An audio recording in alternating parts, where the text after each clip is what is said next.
Kumakain ka ba nito? Alam mo ba kung paano kainin ito? Kakagatin mo siya at sisip-sipin na parang tubo. Ganyan sa nakikita ninyo. Simulan na natin ang kwento. Diba? Nakarime yung intro ko.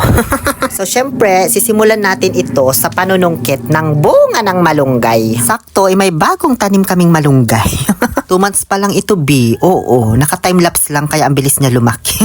Maraming bunga ito. Medyo matataas nga lang kasi yung mga mabababa, wala na, naunahan na ako, nasungkit na, nailuto na. Pagkatapos kasing maglagas ng dahon ng malunggay, susunod na niyan, mamumulaklak na siya, tapos mamumonga. Ayun, madaming amok-moryol doon sa itaas. Ay, ano ba yan? Muntikan pa akong malaglagan ng puno ng malunggay. Sa pagkakaalam ko, hindi lahat ng probinsya dito sa Pilipinas, alam gulayin itong bunga ng malunggay. Yung iba kasi, dahon lang talaga yung ginugulay nila at kinakain. Tapos yung bunga, hinahayaan na lang daw nila mabulok, ganun. Yun yung nakwento sa akin ng ibang mga taong nakasalamuha ko. Ewan ko lang sa inyo kung ginugulay nyo din ba ito o hindi. Ang laki nung nabali kong sanga, kaso nasa 4 na peraso lang yata yung bunga niya. Pagagalitan ako nito, oo. Pasandal natin dito sa may gilid para hindi nila mahalata. At dahil nga sa ako, kunti pa lang yung nakukuha kong bunga, wala na po akong ibang choice kundi akyatin na lang ito. Magaling pa naman akong umakyat kahit papano. Puno ng kaimito nga inaakyat ko noon, pati kamatsili na ang daming tinik.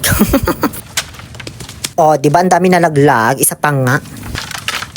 Ayan, apalaga pag sa maya-maya bunga. Akyat pa tayo ng isang floor para mas maabot natin yung mas matataas doon sa far away. Ayan, nabalik ko na naman yung sanga. Tama na nga ito, baka mapagalitan na ako ba? Baka babang luksa na nga. Ariko. Ay, paano ba ito? Tulang, malalaglag na ako. Ay, baba lang pala. Nagmistula pa akong pole dancer. Okay na ba ito? Wala na ba akong nakaligtaang pulutin dyan? Baka may mga nagtatago pa, sayang. So, ayan po lahat ng mga nakuha kong bunga ng malunggay. Konti lang, pero meron pa naman kaming stock niyan sa bahay. Galing Inarangan, idagdag ko na lang ano. Habang papunta na ako sa bukid para doon magluto, may nadaanan akong pananim ng mga sigarilyas, B. Kaya huminto muna ako para kumuha. Bagay na bagay kasi ito doon sa lulutuin natin. Hindi ko naman siya inubos. Tinirahan ko pa rin yung may-ari. Kawawa naman kasi. Tapos paglingon ko dito sa may kaliwa, sakto may pananim silang talong at kamatis. Kapag siniswerte ka nga naman, no? Kaya ayan, kumuha ulit ako, syempre. Ang mahal-mahal pa naman ng kamatis ngayon. Huwag kayong mag-alala, di ko naman inuubos. May konting kahihiyan pa naman ako, no? So tara na, nakumpleto ko naman na yung gulay ko. Baka maabutan pa tayo dito eh. Nakarating na ako dito sa may alulong namin at kung napapansin nyo, iika-ika ako dyan maglakad. Alam nyo kung bakit? Sumemplang ako sa motor B. May nagpapatubig kasi doon sa nadaanan ko kaya basa, maputik, madulas. Ayun, natumba ako sa motor. Puro putik man tuloy yung jacket tsaka bag ko. Diba? Ang bilis ng karma. Sana ganun din kabilis yung karma para sa mga nagnanakaw sa kabanang bayan. Ano? At heto na pala yung mga sangkap na gagamitin natin para sa lulutuin ko na.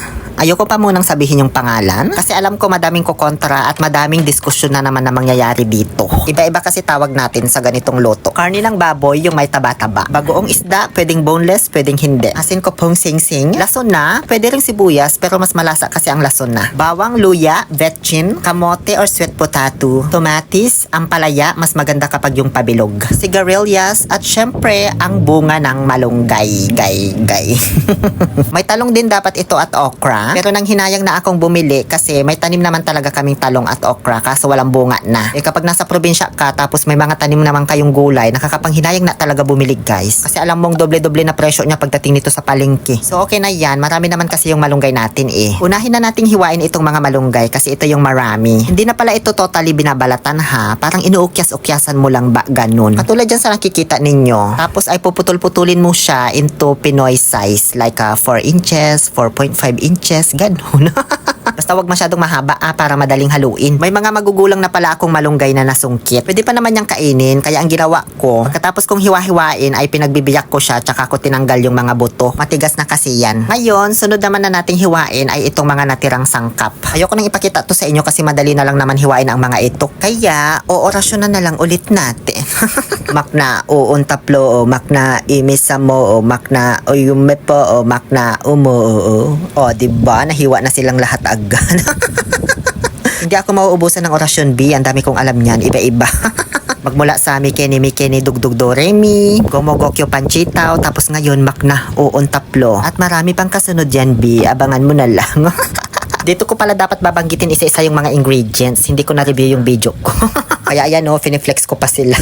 Anyway, tapos na yan. Hindi ko na muna hiniwa yung kamatis kasi wala na tayong lagayan. Ida-direct ko na lang siya mamaya. Hindi ko under agency. May laman na pala itong drum. Bagong refill yan. Fresh na fresh from the patubig. Kaya hindi na ako nahirapang mag-igib para hugasan itong mga sangkap. O, okay na to. MJ, ihanda mo na ang paglulutuan. Grayston Felix lang. Nagdadalawang isip ako kung dito sa kawali ba o doon sa dala kong kaserola ako magluluto. Mas maganda kasi pag sa kawali para kitang-kita yung mga niluluto mong gulay-gulay. Kaso wala man itong takip. Mahangin pa naman ngayon dito sa bukid. Kaya pagkatapos ko pong dumaan sa isang napakahirap na desisyon sa buhay. Heto na po, humantong ako sa pagpapalit kay kawali ng kaserola. Nahirapan akong sindihan siya guys, namamatay yung apoy. Kaya ayan, inulit ko yung pag-segregate ng mga kahoy. Segregate. Tapos tinulungan na rin ako dyan ni tatay. Kumuha siya ng krudo doon sa patubig, tsaka niya binuhusan. Hindi ba yan sasabog kapag sinindihan na? Ay, hindi naman pala. Wag lang sana mga moy krudo tong lulutuin natin, ano? Mainit na yung kaserolya, kaya nilagay ko na yung gamit na mantika. Pagkatapos ay yung bawang, luya at lason na. Igigisa kasi muna natin yung karne. Actually, hindi po ako nagigisa kapag nagluluto ako nito. Nagpapakulo lang ako ng sibuyas, kamatis at luya. Saka ko ilalagay yung mga gulay-gulay. Pero dahil nga sa karne yung sahog natin, minabuti ko siyang igisa muna para hindi masyadong malansa, you know, ganon. Ginisa kong maigi yung karne dyan, yung para bang napiprito-prito na siya ganon, tapos nagdidikit-dikit na doon sa kaserolya natin. Saka ko na nilagyan ng tubig galing drum. Tansya lang, wag masyadong madami, baka mabukan nilaga yan. Saka ko na rin ginalip-galip yung mga kamatis directly, hindi po siya under agency, ha? Pakuluan lang natin yan hanggang sa mag-blend na yung katas ng kamatis sa sabaw, yung para bang mga sim-ngasim na siya. Saka ko na nilagay yung kamochi kasi yan yung pinakamatagal maluto sa kanilang lahat. Tinimplahan ko na rin ng bagoong isda, inubos ko na yung nasa bote kasi konti na lang naman yan. Pag kinulang pa sa alat, lagyan na lang ng asin. Yung iba naman, ginagamit lang na pampaamoy yung bagoong, pero yung pampaalat talaga nila is asin. Nilagyan ko na rin ng bacon because if you are going to argue about alcohol, cigarette, and veggie, well, everything is good but in moderation.